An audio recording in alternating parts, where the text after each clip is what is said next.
Odrastanje jevrejskog dečaka radnja je romana Semper Idem, o kome je predavanje držao Petar Matović. Dobro, zovem se Petar Matović i ono što je možda malo geografski interesantna stvar jeste da ne dolazim iz neke veće daljine, s obzirom na to da sam iz Požege i da tamo radim kao profesor srpskog jezika i književnosti u gimnaziji. Ovo predavanje je bilo posvećeno romanu Semper Idem, Đorđe Lepović, i to je roman koji sam otkrio tek pre 2 do 3 godine i koji mi je doneo jedno posebno čitalačko iskustvo, šta više jedan iskren čitalački doživljaj kakav nisam osetio još možda od fakultetskih dana. Spisateljica Tea Tulić govorila je o moći, to jest nemoći jezika. Može li književnost, kao i druge umetnosti, promeniti svet i kako politika utiče na književnost, samo su neka od pitanja koje su bila analizirane. Na svojim početcima,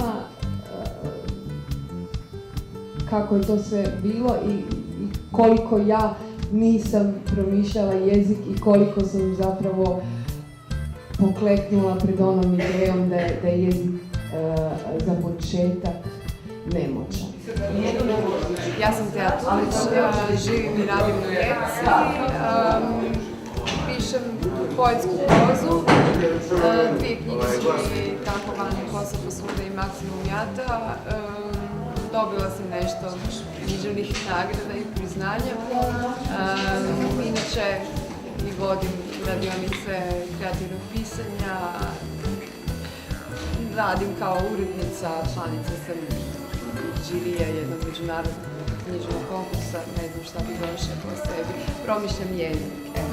To je i bila moja današnja tema predavanja, koja je zapravo suštinsko promišljanje jezika. Dejan Ilić je, dotičući se fašizma i kapitalizma, objasnio koji su loši delovi filma Smrtonosne mašine. Vidim ja da nema meni spasa i odem na internet. Ukucam simptome.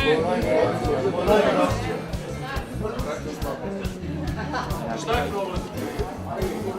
Putisti su mi isti, pošto sam ovde išli ne znam koji put, a isti u smislu da su isto odlični kao i kad sam bio prvi put. Dakle, ja mislim da je ovo odličan festival, odličan zato što se škola otvorila za neke ljude koje deca inače nemaju, đaci, nemaju priliku da čuju. Sad, na nama koji se nađemo u toj situaciji da vidimo šta ćemo izabrati da govorimo i da li to ima ili nema smisla za decu, ali ta ideja da škola može da se otvori, da u školu mogu da uđu nekakvi sadržaji koji nisu unapred planirani, a za koje se pretpostavlja da bi mogli da budu od neke koristi deci, mi se vrlo dopada. Dakle, mene zanima na ovom festivalu prevashodno škola. Što se tiče književnog programa, to bolje neko drugi ko to prati pažljivije od mene da vam o tome govorim. A što se tiče mog predavanja, evo ti sad mene da ubiješ, ja ne znam o čemu sam pričao. Si ti video o čemu sam ja pričao? Imaš neku ideju o čemu sam pričao? Pa eto, to ti kažem. Dakle, evo, ne znam, probao sam da kažem da o nekim stvarima mora svako od nas ponaosob da se informiše i razmisli sam pre nego što pozove druge da sa njim dele taj stav, to mišljenje. Mislim da bi to bilo ukratko. Dok kod nas se prevodilo mnogo više, čini se, prije rata. Orijentalnu književnost i zanimljive oblike istočnjačke poezije predstavila nam je Jasna Šamić na posljednjem predavanju drugog dana festivala. Predavala sam orijentalne jezike i književnosti u Sarajevu.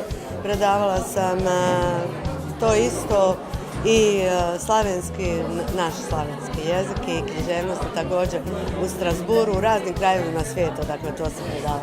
Ovdje sam vidjela da je izvanredna atmosfera.